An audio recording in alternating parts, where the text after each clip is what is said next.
Halo semua, selamat datang kembali. Kali ini, yuk kita bedah bareng-bareng soal dasar-dasar akuntansi.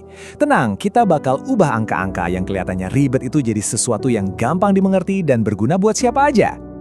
Oke, jadi ini di agenda kita. Pertama, kita cari tahu jawaban dari pertanyaan abadi. Kemana sih uang kita pergi? Lalu kita kenalan sama akuntansi sebagai kompas keuangan. Kita juga akan bongkar cara kerjanya, lihat gimana data bisa jadi keputusan penting, dan siapa aja yang butuh bahasa ini. Terakhir, kita bakal sadar kalau akuntansi itu lebih dari sekedar angka. Yuk kita langsung masuk ke bagian pertama, kemana uang Anda pergi? Ini kayak misteri keuangan yang sering kita alami sehari-hari. Coba deh, jujur sama diri sendiri. Pernah kan, di akhir bulan, pas lihat dompet atau rekening, tiba-tiba mikir, loh kok uang gue tinggal segini? Perasaan kemarin masih banyak? Nah itu dia, kita sering banget nggak sadar uang kita habis buat apa aja. Dan ini masalahnya, kalau nggak ada sistem yang jelas buat ngelacak, gimana kita mau tahu kondisi keuangan kita beneran sehat, untung, atau malah rugi? Jadinya kan kita cuma ngandelin perasaan doang, bukan fakta. Nah, disinilah akuntansi datang sebagai solusinya. Oke, sekarang kita pindah ke bagian kedua. Kita akan definisikan alat super canggih ini, akuntansi si kompas keuangan kita. Jadi, apa sih sebenarnya akuntansi itu? Gini deh, nggak usah pusing sama istilah-istilah sulit. Intinya, akuntansi itu cuma cara yang teratur untuk nerjemahin semua transaksi keuangan kita jadi informasi yang gampang banget dicerna. Tujuannya cuma satu, biar semuanya jadi jelas. Terus, yang dimaksud transaksi keuangan itu apa? Ya, semua aktivitas yang ada hubungannya sama duit. Mulai dari kita terima gaji atau hasil jualan, pas kita belanja bulanan, atau bayar sewa, beli aset kayak laptop baru, jual sesuatu, sampai urusan pinjam atau bayar utang. Semuanya itu adalah data mentah yang siap diolah.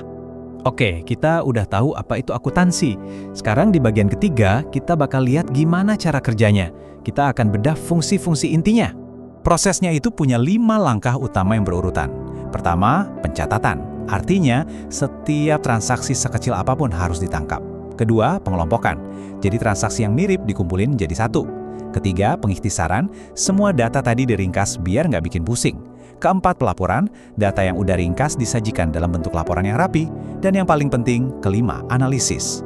Di sini kita coba baca dan pahami data itu buat tahu apa yang sebenarnya terjadi sama keuangan kita. Nah, ini satu hal yang sering banget bikin bingung. Banyak yang ngira akuntansi itu ya sama aja kayak pembukuan atau bookkeeping. Padahal, beda loh. Pembukuan itu cuma langkah pertamanya aja, yaitu bagian pencatatan. Sedangkan akuntansi itu gambaran besarnya, mencakup pemrosesan, analisis, sampai pelaporan buat ambil keputusan. Jadi gampangnya, pembukuan itu bagian kecil dari akuntansi. Cukup teorinya, sekarang kita lihat prakteknya di dunia nyata. Di bagian keempat ini, kita akan lihat gimana proses dari data sampai jadi keputusan lewat sebuah studi kasus yang super simple. Kenalan yuk sama Ibu Rina. Beliau baru aja buka usaha kecil-kecilan, jualan minuman. Nah, kita bakal pakai cerita Ibu Rina ini buat lihat gimana akuntansi bekerja secara nyata. Oke, di bulan pertama usahanya, Ibu Rina punya beberapa transaksi kunci. Dia mulai dengan modal awal 15 juta. Lalu, dia belanja bahan baku habis 4 juta. Ini kita sebut beban ya, uang yang keluar untuk operasional. Dari hasil jualan, dia dapat 7 juta. Ini namanya pendapatan. Dan terakhir, dia bayar listrik dan air 1 juta. Ini juga masuk kategori beban. Cuma dengan catatan sesederhana ini lihat deh, apa yang didapat Ibu Rina. Dia jadi tahu pasti arus kasnya. Tahu persis sisa uangnya berapa. Dia bisa lihat uangnya habis kemana aja. Dan yang terpenting, dia punya dasar yang jelas buat ngitung usahanya ini untung atau rugi. Ini jauh lebih baik daripada sekedar nebak-nebak kan? Manfaat ini tentunya bukan cuma buat Ibu Rina aja. Akuntansi itu udah kayak bahasa universal yang dipakai banyak orang. Jadi, di bagian kelima ini, kita akan cari tahu siapa aja sih yang sebenarnya butuh informasi ini. Jawabannya, hampir semua orang di dunia bisnis dan keuangan. Pemilik usaha kayak Ibu Rina butuh ini buat ukur kinerja. Manajemen buat bikin strategi ke depan. Investor butuh buat memutuskan mau tanam modal atau enggak. Bank juga butuh buat nilai kelayakan kredit. Pemerintah buat urusan pajak.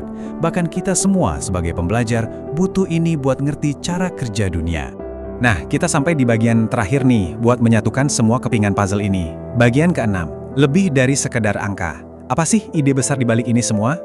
Ada satu kutipan terkenal yang pas banget buat merangkum semuanya. Akuntansi adalah bahasa bisnis. Jadi, ini bukan cuma soal tambah-tambahan atau kurang-kurangan. Ini adalah cara universal untuk ngobrolin kesehatan dan kinerja keuangan. Dan ini dia intinya. Akuntansi itu mindahin kita dari yang tadinya ambil keputusan pakai perasaan atau kayaknya, jadi keputusan yang didasari sama data dan fakta yang jelas. Ini ngasih kita kendali dan mengurangi resiko. Jadi kita udah lihat ya, akuntansi itu alat yang sangat kuat untuk menciptakan kejelasan, sebuah bahasa untuk menceritakan kisah keuangan. Pertanyaannya sekarang buat kamu, setelah paham dasar-dasar bahasanya, cerita keuangan seperti apa yang mau kamu sampaikan? Baik itu untuk dirimu sendiri, untuk usahamu, atau untuk masa depanmu.